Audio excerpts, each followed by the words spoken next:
Boa noite. Como ontem foi a noite dos gêmeos dos jovens, então quis aproveitar para continuar essa festa. Então, eu e o Heber a gente combinou, mas só para a gente se divertir um pouco. Irmãos, eu queria convidar vocês a abrir a sua Bíblia, lá no livro de Provérbios, Provérbios 4, nós vamos ler apenas o versículo 23.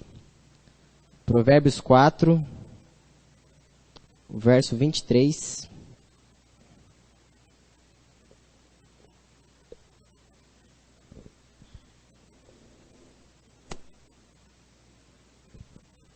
Provérbios 4, 23.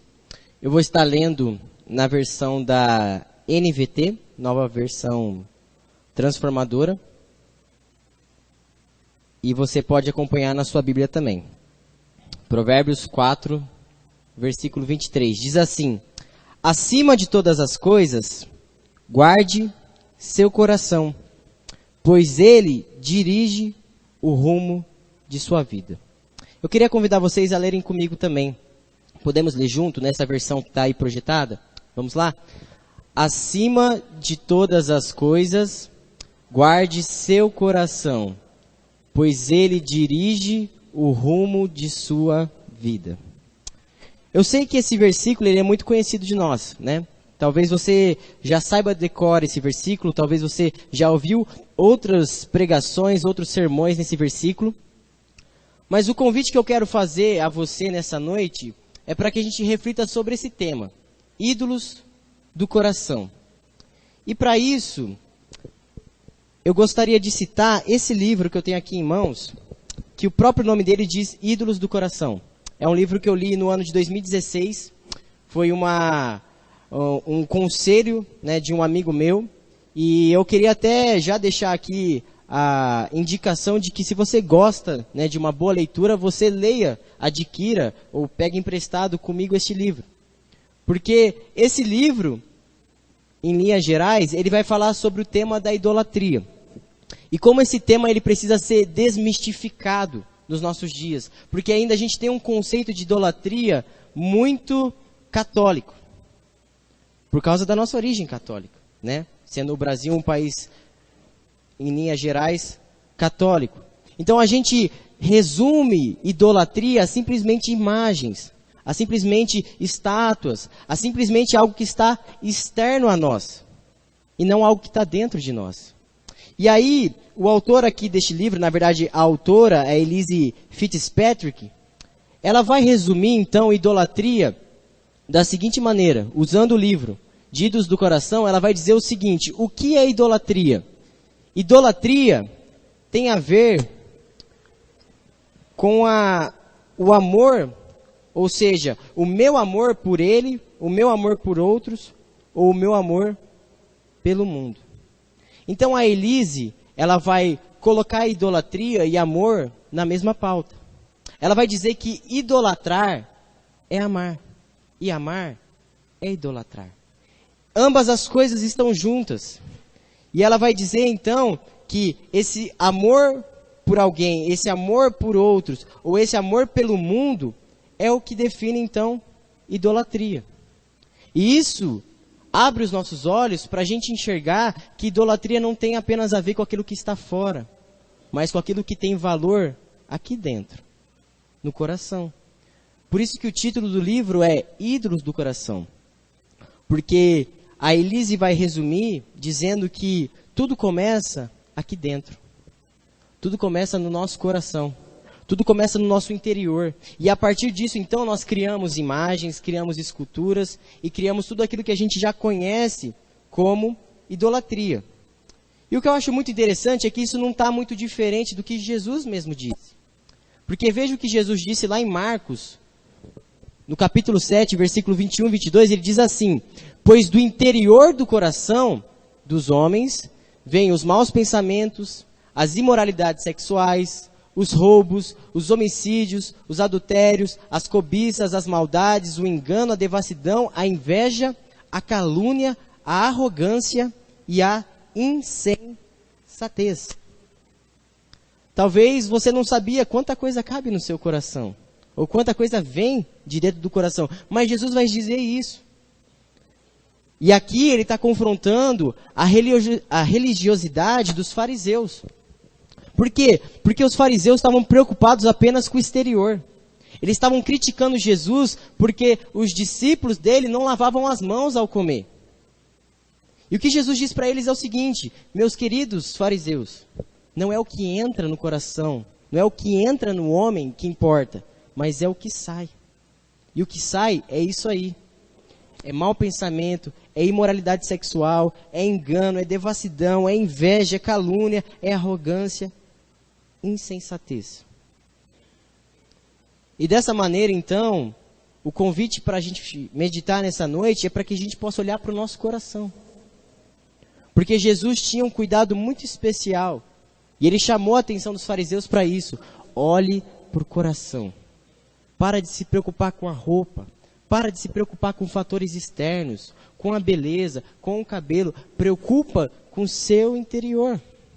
Cuida do que está aqui dentro, de quem você é.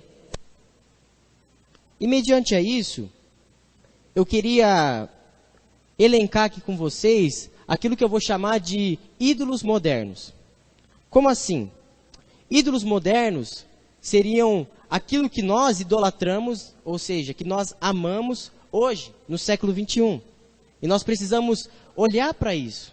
Olhar para aquilo que está diante dos nossos olhos, aquilo que nós mais amamos, aquilo que nós mais desejamos na nossa vida. E em primeiro lugar, o primeiro ídolo moderno que eu destaco é o trabalho. É claro, o trabalho não tem nada de ruim. O trabalho é bom. Foi Deus quem disse para que a gente trabalhasse. Mas o grande fato é que o trabalho tem ganhado uma importância muito maior. Eu e você conhecemos pessoas que vivem para trabalhar. Pessoas que largam tempo com a família para trabalhar. Pessoas que largam tempo de lazer para trabalhar. Pessoas que não folgam, que dobram para ganhar mais. Isso talvez signifique que essa pessoa, ela idolatra o seu trabalho. A sua carreira, o seu sucesso. A busca, o anseio dessa pessoa, o anseio de vida dela é o trabalho. Existe um termo usado em inglês para isso que é workaholic. Ou seja, os viciados em trabalho. E tem muita gente assim. Muita gente na igreja, muita gente fora da igreja que não para de trabalhar. A gente pode ver esse vício, essa idolatria no trabalho, quando a gente troca as melhores coisas da vida para trabalhar. Sendo que a gente teria a opção de não trabalhar. Sendo que a gente teria essa possibilidade.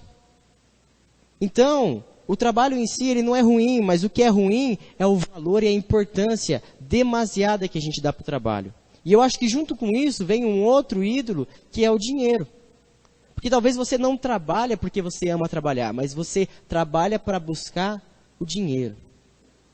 E é por isso que às vezes a gente dobra o horário de serviço, a gente faz hora extra, por quê? Porque quanto mais dinheiro, melhor. A questão é que o dinheiro, Paulo já dizia que o amor a ele é a raiz de todos os males. E quando Paulo disse isso para Timóteo, ele disse o seguinte: Timóteo, alguns por cobiçarem o dinheiro, se desviaram da fé. Ou seja, isso é um exemplo claro de idolatria. Ela abandonou a fé, ela abandonou a comunhão com os irmãos, em busca do dinheiro. E nós buscamos dinheiro. A questão é, qual é o valor do dinheiro? Será que ele vale todo esse esforço? Será que ele vale a gente passar por todas as pessoas, pisar em cima das pessoas para alcançar o dinheiro? Um outro ídolo, formação.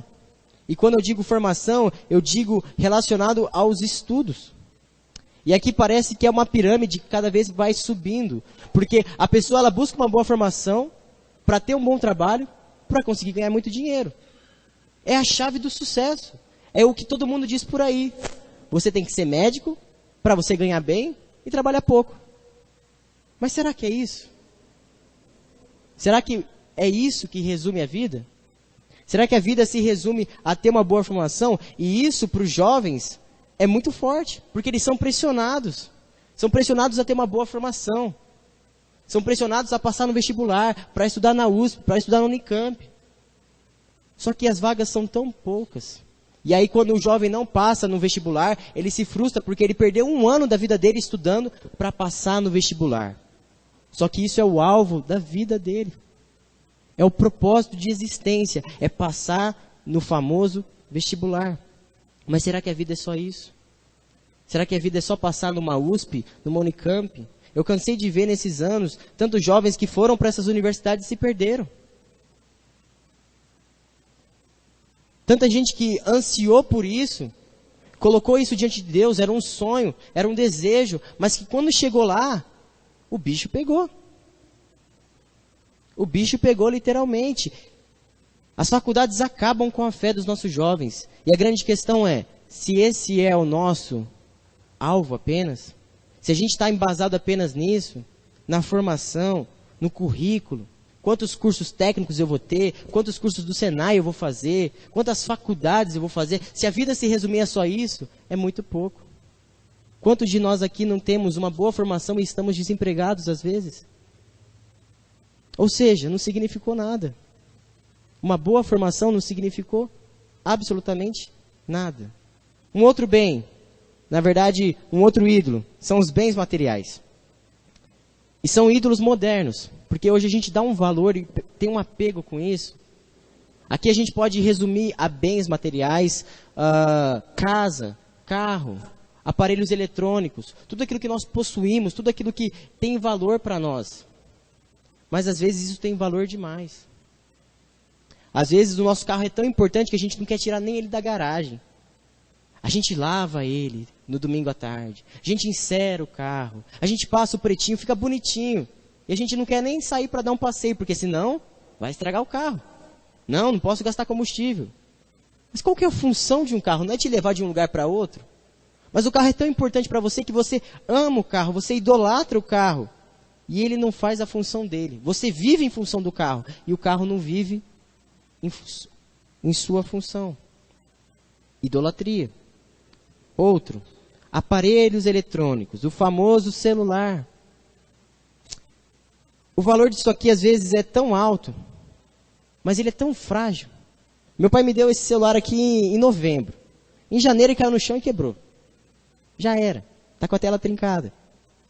Mas tem gente que vive em função disso. Espera sair o mais novo celular para comprar. Não vê a hora de trocar de celular. E o mundo nos impulsiona para isso. Por quê? Porque eles sempre transformam o antigo em obsoleto. Sempre o mais antigo para de funcionar, os aplicativos não funcionam. Para quê? Para você ser empurrado para comprar o mais novo. R$1.500, R$2.000, R$5.000, R$10.000. Quanto que vale um celular? Para alguém às vezes passar na rua e levar. E você ficar chupando o dedo. Mas a gente vive em função disso. O nosso coração anseia por isso. Enquanto a gente não compra um celular novo, parece que a gente não tem paz. Outro ídolo, família. Família. E família pode ser um ídolo, sim. Quantos pais que não vivem em função dos filhos, que fazem tudo para o filho, que cercam o filho de tudo. E que se o filho morrer, o pai morre junto. É claro, nós devemos amar os nossos filhos, sim. E dar a nossa vida pela deles. Mas qual é o valor de um filho? É maior do que o valor de Deus para nós? Quantos filhos que não vivem para buscar a aprovação dos pais? Essa luta para agradar o pai. O pai às vezes é tão exigente que o filho, ele faz de tudo, ele arranca os cabelos para conseguir agradar o pai. E o pai olha para ele e diz assim: você não fez mais que a sua obrigação. É esse anseio, essa busca que não cessa, que não acaba. Idolatria. O amor demasiado. Mais um, prazeres. E aqui eu não preciso nem citar exemplos, porque nós conhecemos os exemplos. O mundo que vive pelo prazer, e o prazer fácil, o prazer rápido. Hoje com os celulares nós temos tudo na palma da nossa mão.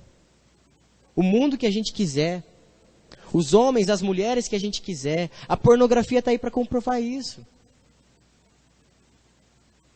Idolatria. Idolatria. O coração que está inclinado para essas coisas. Que busca o prazer. o hedonismo, o culto a si mesmo. Tudo que pode dar prazer é aquilo que nós fazemos, é aquilo que nós buscamos. E um último ídolo, e eu quero encerrar essa lista por aqui, seria o corpo. O culto ao corpo. E eu, como agora estou também na área da saúde, né, na educação física, a gente vê muito presente esse culto ao corpo. Pessoas que deixam de lado a saúde para ficar com o corpo ideal. A pergunta é, quem disse que existe um corpo ideal? Quem colocou isso na sua cabeça? Essa ideia de que o corpo ideal, o corpo bonito, é daquele homem peitudão, fortão, cheio de músculo, trincado, aquele famoso tanquinho, né? Só que para o cara chegar naquela situação, ele deixa de lado a saúde, ele injeta um monte de coisa que ele não deveria, ele para de comer como ele deveria para ficar com o corpo ideal. Mulheres, essa realidade é muito maior. Quantas dietas a gente já não fez? A gente não, né? Vocês. Não me tira fora dessa. Mas quantas dietas a gente já não fez para buscar o corpo, para idolatrar o corpo, para ter aquele corpo que você acha, nossa, quando eu tiver esse corpo eu vou ser amada. E não é verdade. Não é verdade. Nós vivemos essa época, o culto ao corpo. As academias estão aí para isso. Vendendo aquilo que elas não podem entregar. O corpo ideal. Você já percebeu que as propagandas são sempre com o corpo ideal? É sempre aquele corpo. Você nunca vai ver uma pessoa mais gordinha ali na propaganda. Venha para essa academia. Não. Mas a questão não é o corpo, a questão é a saúde. É a saúde que está em jogo. E quem tem um corpo ideal, às vezes tem um corpo ideal, mas não tem saúde. Então, assim, é idolatria. E olhando para tudo isso, então,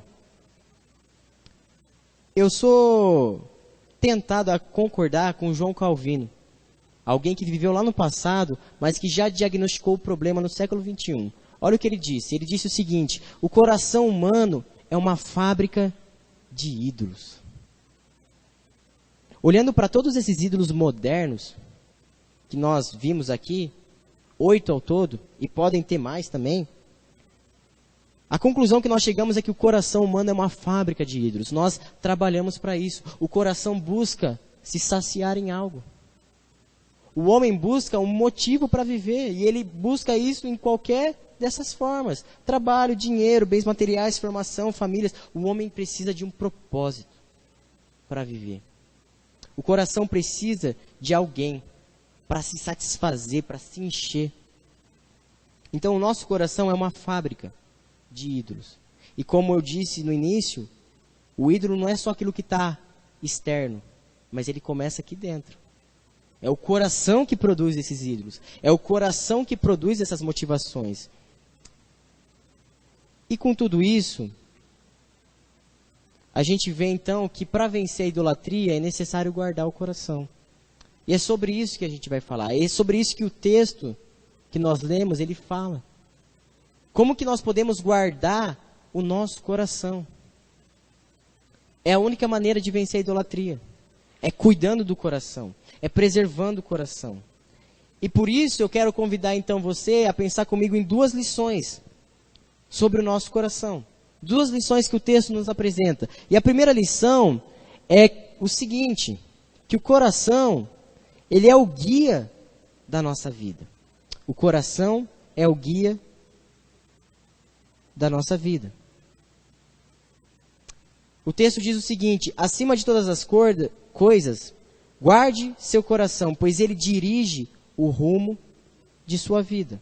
Outras versões vão dizer o seguinte: pois dele depende toda a sua vida. Ou, pois dele procedem as fontes da vida. Ou, porque dele provém a vida. Ou seja, Salomão está deixando aqui muito claro o seguinte, que a gente precisa ter um cuidado especial com o coração. Porque ele é a chave do problema. Ele é a fonte da vida. Como diz essa versão da NVT, ele dirige o rumo da nossa vida e por isso que ele é o guia. Porque dependendo de onde estiver o nosso coração, é para lá que a gente vai. Foi o que Jesus disse: onde estiver o seu tesouro, ali estará também o seu coração. Então o nosso coração, ele é o guia da nossa vida. A nossa vida depende dele. E é por isso que a gente tem que tomar um cuidado por onde está o nosso coração. Onde que ele está? Porque com certeza, onde ele está, você está também. Vocês estão juntos nessa. Mas a pergunta que surge é, o que é o coração? O que seria esse coração que tanto a gente já falou aqui? Será que o coração se refere ao órgão? Aquela bomba que está dentro do nosso peito e que agora está batendo e bombeando sangue para todo o nosso corpo? Será que é isso? É esse órgão que a gente tem que cuidar? Porque se for isso, a gente tem que ir para o cardiologista. E não vir para a igreja. E não olhar para as escrituras. Mas o que ele está querendo dizer com o coração? É interessante que essa palavra ela se refere muitas vezes ao homem interior. E ela é usada 860 vezes no Antigo Testamento. Ou seja, muita coisa. E ela vai dizer sobre isso, sobre esse homem interior. Ela vai dizer sobre o lugar de desejos e vontades. Vai falar sobre um lugar das emoções. A fonte das ações humanas. Então, isso significa coração. Significa os nossos desejos, as nossas vontades, o que nós queremos. Significa aonde estão as nossas emoções. Aonde está o nosso coração. Então, quando Salomão fala de coração, ele não está falando de algo material, mas de algo imaterial. Ele não está falando do órgão físico, mas ele está falando de quem nós somos por dentro. E olha esse texto de Provérbios que diz o seguinte, Provérbios 27, 19. Assim como a água reflete o rosto, o coração reflete quem somos nós. Olha que sabedoria. Assim como a água reflete o nosso rosto, o coração reflete quem nós somos. Então, o coração é isso, é quem nós somos de fato. O coração é o nosso ser interior. E como eu já citei, e eu quero citar de novo, Jesus disse o que sai do coração. E eu não vou ler de novo o texto, mas ele diz que do coração saem todas essas coisas. E aí a grande questão que a gente chega é que esse coração, esse ser interior que está dentro de nós, ele tem um probleminha. Ele tem um probleminha muito sério. Porque Jesus diz o seguinte, todas essas coisas saem do coração. Se tudo isso sai do coração, esse coração está com problema. Esse coração não está legal. Ele não está batendo como deveria bater. E olha o que Jeremias então vai dizer sobre isso, que o coração é mais enganoso que qualquer outra coisa. Sua doença é incurável. Quem é capaz de compreendê-lo? O coração é enganoso. E o nosso coração, o nosso ser interior tem um problema. Ele nos engana. Jeremias vai dizer que a sua doença é incurável, que ninguém consegue compreender o coração. E talvez eu e você já chegamos a essa conclusão. A gente olha para a nossa vida e para aquilo que a gente faz e você fala, puxa, eu não achei que eu era capaz de fazer isso. Como que eu fui capaz de dizer essas palavras? Como eu fui capaz de agir dessa maneira com tal pessoa? Você se assusta com você mesmo. Você fala, nossa, mas eu achei que eu era uma pessoa boa. Como que eu feri tal pessoa? E a gente chega à conclusão, então, que as nossas atitudes nos espantam. Alguns momentos da nossa vida que a gente olha para a gente mesmo e fala assim, puxa vida, mas não tem solução. Eu não presto. Tudo que sai de mim parece que é ruim. As pessoas que estão perto de mim parecem que são influenciadas. Eu trato mal as pessoas. Eu falo como não deveria. Eu penso um monte de coisa que eu não deveria. O coração é enganoso. E Isaías, um outro profeta, disse o seguinte, citando aqui o Senhor dizendo, né, que esse povo se aproxima de mim com a sua boca e me honra com os lábios, mas o seu coração está longe de mim. A adoração que me prestam só é feita de regras ensinadas por homens. Olha a seriedade disso. Veja como que o coração ele é o guia. Ele dirige a nossa vida e o que Deus está falando para o povo é o seguinte, vocês estão me honrando com os lábios, mas o coração está longe. Vocês estão me honrando com as suas bocas, mas o seu coração não está aqui. Um perigo. Um perigo muito sério. Quando nós nos deixamos enganar por nós mesmos. Quando nós achamos que somos uma coisa e não somos. Quando nós viemos todos os domingos à igreja, mas o nosso coração está bem distante de tudo isso aqui. Cuidado com o coração. O coração é o guia. O coração nos dirige. Só que em meio a todas essas notícias ruins, existe uma notícia boa. E a notícia boa é o seguinte: Deus proveu um transplante. Um transplante de coração. Mas como eu falei, não é um coração como órgão. Então esse transplante, eu chamo ele de transplante espiritual do coração. Porque olha o que Jeremias mesmo vai dizer. Depois que ele disse que o coração tem uma doença incurável, olha o que Deus diz. Eu lhes darei um coração capaz de conhecer-me e de saber que eu sou o Senhor. Serão o meu povo e eu serei o seu Deus, pois eles se voltarão para mim de todo o coração. Esse é um novo coração. Então Deus resolveu todo o problema. O nosso coração foi diagnosticado com a pior das doenças. Era um câncer incurável, não tinha quem resolvesse. Mas Deus proveu um transplante. Um novo coração. Ezequiel vai falar sobre isso. E o que significa isso? O que significa esse novo coração? O que é isso? Esse novo coração se chama Evangelho. E o que é o Evangelho? São as boas novas de Jesus. É a grande notícia que Deus trouxe ao mundo. O novo coração significa que Deus trouxe esperança. Então, quando nós somos, às vezes, desenganados pelos médicos, Deus chega e diz assim: não. Não.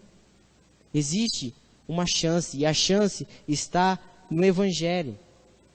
O que é o Evangelho? O Evangelho começa com a seguinte sentença: Deus te ama.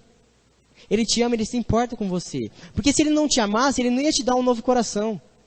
Se Ele não te amasse, Ele não ia se importar com você. Ele ia ver você perecendo e morrendo e caminhando direto para o inferno, e Ele não ia fazer questão de mover um dedo. Mas porque Deus me ama, porque Deus te ama, Ele proveu um novo coração. Você pode ter essa certeza. Deus ama você, e a gente vê esse cuidado de Deus em todas as coisas. Toda vez que nós levantamos da nossa cama e respiramos, é o cuidado de Deus. Toda vez que nós comemos a comida no nosso prato, toda vez que nós trabalhamos, é o cuidado de Deus. A chuva que cai é o cuidado de Deus, e a palavra de Deus diz isso, que Deus faz chover sobre justos e injustos. É a graça de Deus, nós não merecemos. O nosso coração é ruim, mas Deus nos ama. Deus é amor. E por causa disso, Ele proveu um transplante de coração. Então talvez você não se sinta amado, mas saiba, Deus te ama. E lembra, o seu coração é enganoso, então não se deixa guiar pelo que você sente, mas pela verdade de Deus. Deus te ama, Deus se importa com você, e isso é individual. Não é algo meramente coletivo. Deus cuida de cada um aqui pode ter a certeza. Deus ama, Deus conhece, Deus se importa com a sua vida. Mas a segunda verdade do Evangelho é que você pecou. Eu pequei, nós pecamos, o homem pecou. A gente lembra que lá em Gênesis, Adão, ele desobedeceu a Deus. Ele negou a bondade de Deus, ele duvidou de Deus.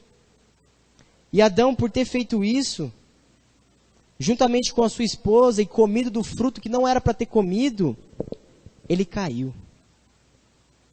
Ele caiu em morte, ele caiu em pecado. Ele se tornou inimigo de Deus, separado de Deus. Então, embora Deus ame o homem, embora Deus queira ter um relacionamento com o homem, o pecado é um empecilho. Mas talvez você olhe para mim e fale: ok, João, mas foi Adão que pecou, não fui eu. Eu não tenho culpa de Adão ter pecado. O fato é que Adão era o nosso representante. Ele é o nosso representante, da mesma maneira que nós escolhemos representantes para estar lá no poder. Só que a diferença é que não fomos nós que escolhemos. Quem escolheu o representante foi Deus. Então Deus escolheu Adão como representante. Ele nos representava. E quando Adão caiu, todos nós caímos. E as consequências disso nós já sabemos: vergonha, tristeza, dor, engano. Tudo aquilo que nós listamos que sai do nosso coração é fruto do pecado. E agora o homem não pode mais ter um relacionamento com Deus. Esse pecado é herdado de pai para filho, é uma herança que vai passando de geração para geração. E Deus, sendo santo, Deus sendo justo, Ele não pode se relacionar com o homem. Mas aí entra a terceira verdade, que é o seguinte: Jesus morreu. E esse Deus que nos ama, para consertar aquilo que o homem fez, Ele simplesmente veio a este mundo, viveu entre nós e morreu em nosso lugar. Esse amor não é um amor teórico, mas é um amor prático. Deus prova o seu amor quando Ele entrega o seu Filho para morrer em nosso lugar. Você e eu não merecíamos, mas o sacrifício de Jesus, o sacrifício perfeito, nos alcançou. O justo morreu pelos injustos. E como Adão, Jesus também é o nosso representante. Quando Ele morreu na cruz, Ele morreu em nosso lugar. Mas Jesus não apenas morreu. Jesus não apenas ficou sepultado numa tumba, Jesus ressuscitou. Ele venceu a morte. Por quê? Porque o pecado não pode segurar Jesus. O pecado não pode manter Jesus numa tumba. Porque Jesus é perfeito. Sempre foi e sempre será. Jesus é santo. E esse pecado então não pode prender Jesus. Ele fez isso por nós. Ele nos amou ao tal ponto de fazer isso por mim e por você. É o transplante espiritual do coração. É um novo coração. Mas para isso exige uma última verdade, que eu quis chamar de e agora? E agora? A gente viu tudo isso. Deus te ama, você pecou e Jesus morreu. E agora? O que a gente faz com tudo isso? O fato é que esse novo coração, ele é um coração de carne, não de pedra. Esse novo coração significa que nós somos uma nova criatura. Nós nascemos de novo para uma nova vida. Só que para isso, nós precisamos crer. Existe uma resposta humana. O homem, diante de tudo aquilo que Deus fez, ele precisa crer. E aí tem um texto de Romanos 10:9 que diz o seguinte: se você confessar com a sua boca que Jesus é Senhor e crer em seu coração que Deus o ressuscitou dos mortos, será salvo. Então exige essa resposta. O coração precisa crer. O coração precisa responder. E a pergunta que eu queria te fazer diante de tudo isso é o seguinte: como que está o seu coração? Como que vai o seu coração? Será que você já está experimentando desse transplante espiritual que Jesus proveu? Será que o seu coração já não é mais aquele coração antigo, cheio de problema, cheio de falhas? Um coração inclinado para o pecado, mas é um novo coração, é uma nova criatura? É algo para a gente pensar. Não adianta a gente saber tudo isso sobre Deus e ficar calado. A omissão já é uma resposta de não aceitação. De olhar para tudo que Deus fez e dizer o seguinte: ok, Deus, o Senhor fez tudo isso, mas eu não estou nem aí. Então a gente precisa pensar sobre isso. E quando a gente pensa sobre isso, a palavra de Deus diz que ela é viva e ela é eficaz. E ela sonda o íntimo do nosso coração. Então nós não precisamos ir ao cardiologista. Quando a gente fala desse coração que a gente está falando aqui, a gente tem que correr para a palavra de Deus. Porque é ela que sonda. Ela que nos mostra aquilo que está de errado em nós. É a palavra que vem como uma lanterna e clareia para que a gente possa ver. É essa palavra que muda o coração. A palavra de Deus. Então, meu convite para você nessa noite é que você pense sobre isso. Você já ouviu essa história, com certeza. Mas se é a primeira vez que você está ouvindo, pense sobre isso. Pense sobre essa esperança que existe no Evangelho. Pense em quantas vezes você, na sua vida, não se deparou com tantas coisas que te deixaram vazio, que te deixaram infeliz. Quantas coisas que na sua vida que parece que não estão dando certo, e é um sinal, talvez, Deus querendo te mostrar o seguinte: o coração está no lugar errado. Trata esse coração, porque o coração, ele é o guia. Mas em segundo lugar, e em último lugar, a última lição que eu aprendo com o coração é a seguinte: que o coração, ele além de ser o guia, ele é o guarda da nossa vida. E o texto que nós lemos, ele diz o seguinte no início: acima de todas as coisas, guarde seu coração. Acima de tudo, guarde o seu coração. Então nós aprendemos que o coração é importante, que o coração ele é essencial para a nossa vida, que dependendo de onde ele estiver, nós vamos estar também. E a lição que Salomão traz aqui é o seguinte: guarda este coração. Guarda este coração. O que eu acho interessante é que no texto que nós lemos aqui, no capítulo 4, Salomão ele não fala apenas do coração, ele fala de outras coisas também. Ele fala sobre os olhos, ele fala sobre a boca, ele fala sobre o nosso caminhar. E se você depois pegar na sua casa e ler os versículos seguintes, a partir do 23, você vai ver que Salomão está falando sobre isso. Não só sobre o coração, mas sobre as outras partes do nosso corpo também. Mas ele diz o seguinte: acima de tudo, guarda o coração. Sobre tudo que você deve guardar, guarda o coração. Ou seja, exige um cuidado maior. A gente tem que ter cuidado com os olhos, a gente tem que ter cuidado com a boca, mas a gente tem que ter um cuidado maior com o coração. E a pergunta é: o que significa guardar o coração? Será que guardar o coração é colocá-lo numa caixinha e deixar ele bem escondidinho para ninguém tocar? Será que guardar o coração é colocar ele no guarda-roupa e deixar lá esquecido e tomando pó, para que ninguém então se importe com ele? Será que guardar o coração significa nos cercarmos de uma bolha? Ou talvez irmos para um monastério e ficar lá trancado o resto da vida? O que significa guardar o coração? E o que a palavra de Deus nos ensina é que guardar, essa palavra, ela traz esse sentido de vigiar, guardar e preservar. Essa palavra era muitas vezes usada para aquela pessoa que ficava olhando e vigiando os campos. Ou seja, a pessoa que guarda o coração é como se fosse o vigia. É o atalaia. É aquele que fica de olho e vigia os campos. Vigia as pastagens. Isso significa guardar o coração. Mas eu queria ilustrar isso de uma maneira bem prática. Que é com a portaria do condomínio. Os homens que jogam bola, toda segunda-feira se deparam com essa portaria. Abençoada portaria, né, Jaci? A portaria. Mas a portaria, ela é muitas vezes um empecilho para nós.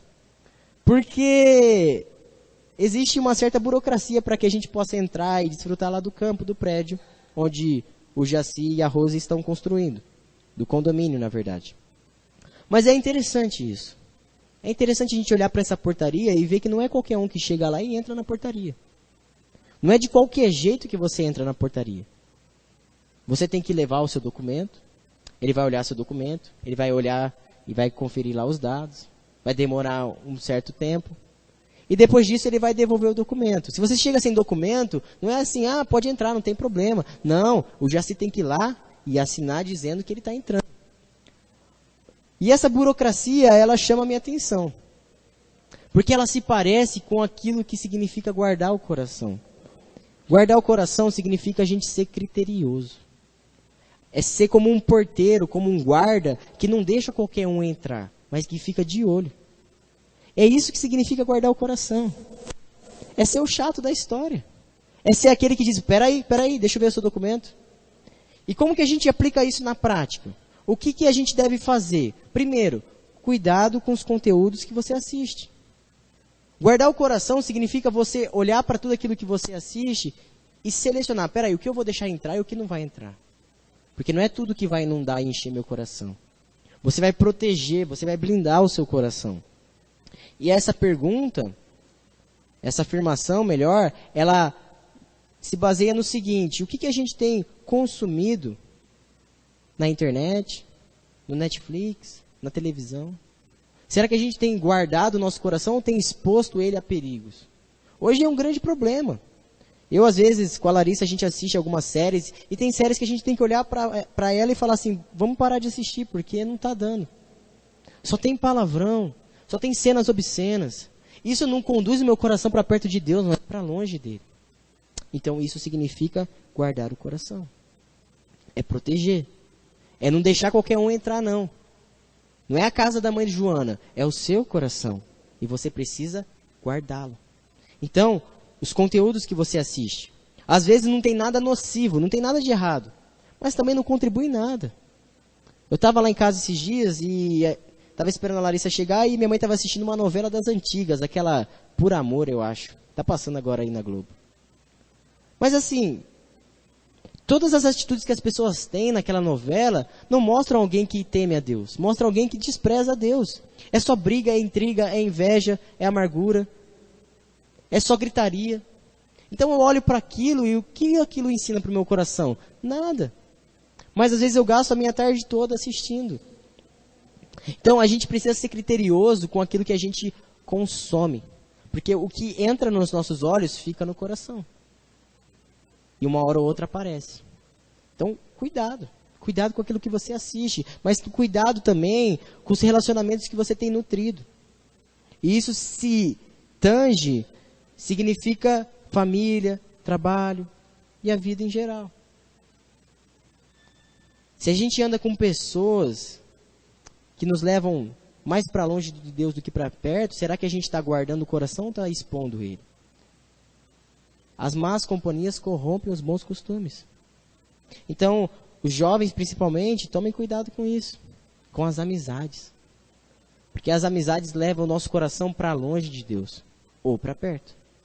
Depende do relacionamento. Se cerque de pessoas que abençoam a sua vida, não de pessoas que só te criticam.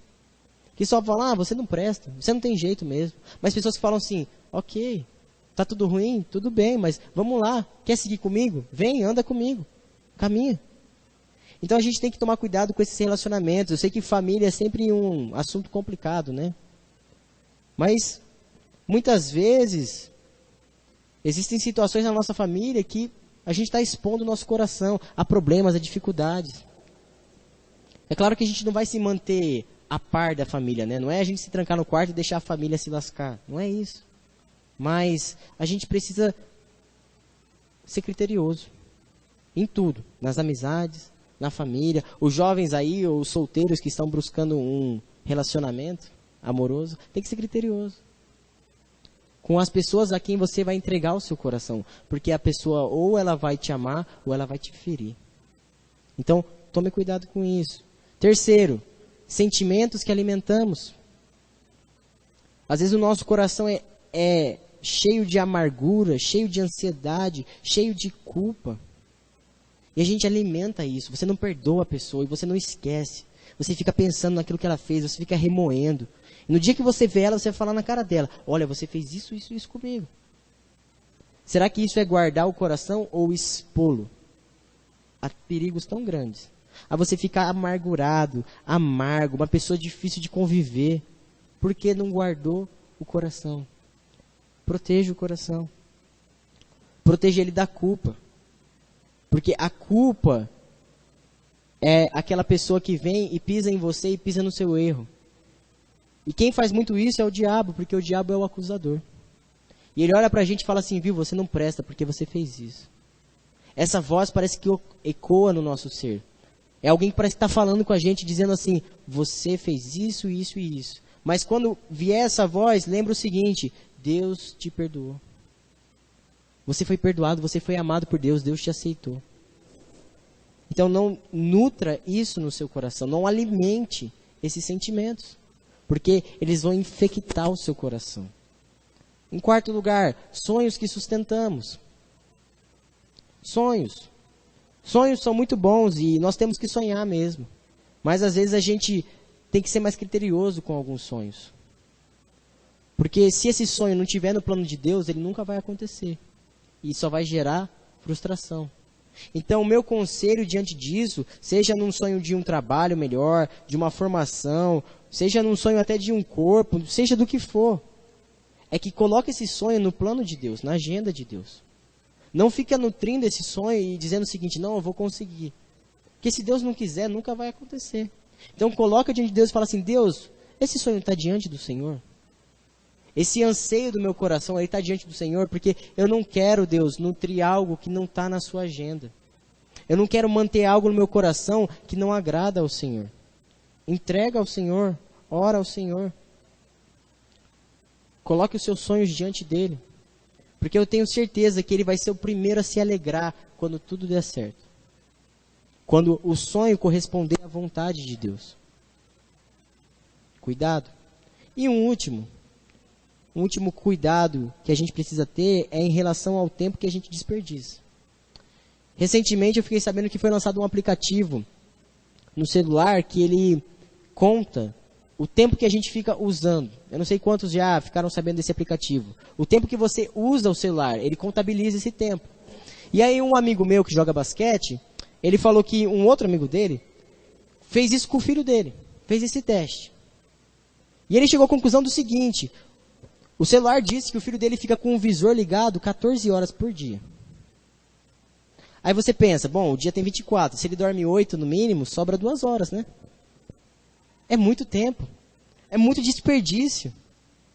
O dia tem tantas coisas para a gente fazer. Então, talvez esse aplicativo seja uma bênção na sua vida, porque ele traga a realidade para você. Olha como que eu sou viciado em celular, como eu não vivo sem o meu celular. Então, o tempo ele é algo precioso, e o tempo que nos dá é Deus. Eclesiastes diz que existe um tempo certo para todas as coisas. E a gente precisa aprender essa arte de administrar o tempo. O Salmo diz que nós devemos contar os nossos dias para que a gente alcance sabedoria. E Deus tem que nos ensinar. Ensina-nos a contar os nossos dias para que a gente alcance sabedoria. Então, como que você gasta o seu tempo? Cuida disso, protege isso. Não invista naquilo que não vale a pena. Não desperdice o seu tempo em coisas que não vale a pena, mas em coisas que acrescentam, que enchem o seu coração. E isso se dá de várias formas. Às vezes, ao invés de ficar assistindo TV e não tem nada de bom passando e é só tragédia, vai ler um livro. Pega um livro cristão, lê Ídolos do Coração. Coloca uma música que vai acrescentar a sua vida. As músicas que a gente canta aqui na igreja. Encha o seu coração com isso. É muito melhor do que desperdiçar tempo vendo um monte de notícia que não vai mudar nada na sua vida. Então, pensa sobre isso. Como que você pode nutrir a sua vida de forma que o seu coração esteja mais voltado para Deus e menos para você mesmo? Sabedoria. Sabedoria em como administrar o tempo. Então eu quero, para encerrar, apenas concluir com as 2 lições que nós aprendemos. O louvor pode subir à frente. A primeira lição que a gente aprendeu então nessa noite é que o coração ele é o guia. Ele nos dirige. Ele nos conduz. E a segunda lição é que o coração ele é o nosso guarda. E como guarda, ele tem que ser criterioso e ele tem que nos proteger e não nos expor. E a minha oração nessa noite é para que Deus tenha incomodado seu coração. Porque, sinceramente, essa mensagem falou muito comigo. Essa mensagem mexeu com o meu coração, essa mensagem mexeu com as minhas estruturas. E orando e conversando com Deus, eu disse, Deus, essa mensagem essa noite é para mim. É para o meu coração. E eu oro para que Deus fale ao seu coração da mesma maneira. Para que Deus enche o seu coração com o desejo de agradá-lo. Para que no seu coração não tenha lugar para mais nada, que não seja Deus e a sua vontade. Então, eu queria te dar a oportunidade de agora você abaixar a sua cabeça, você orar e falar com Deus e abrir o seu coração com Ele. Eu vou te dar alguns segundos e depois eu vou estar orando e encerrando esse tempo aqui também.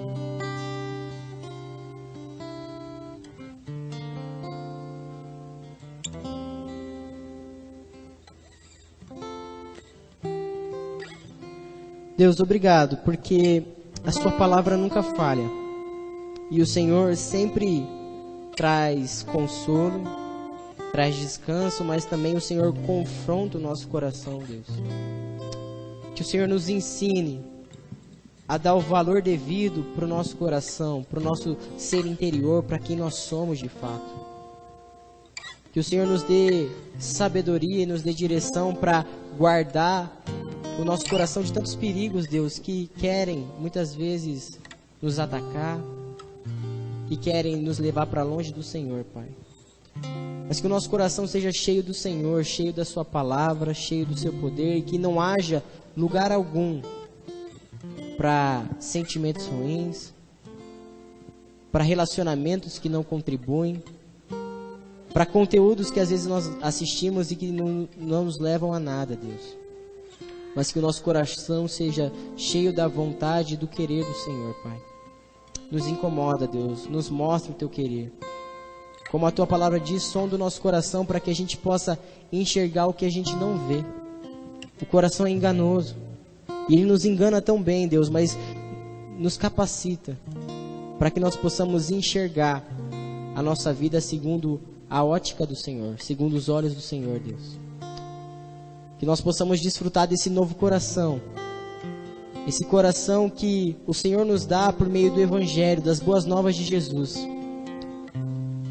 E que se há alguém aqui, Deus, que ainda não desfruta desse novo coração, que o Teu Espírito confronte, que Teu Espírito Santo abra o entendimento para que possa entender essa necessidade de um transplante espiritual, de trocar esse coração sujo, esse coração imundo, esse coração inclinado para o pecado e para as coisas que desagradam ao Senhor, e que esse coração seja um coração novo, um coração de carne, não de pedra, um coração que ama o Senhor, que reconhece quem é o Senhor, o grande eu sou, o todo-poderoso, Deus. Pai, nos enche com o Teu Espírito, Deus. Nos leva em paz durante essa semana e que ao longo dos nossos dias, que nós possamos aplicar a Tua palavra à nossa vida e ao nosso coração, Pai. É o que eu oro ao Senhor, no nome de Jesus. Amém.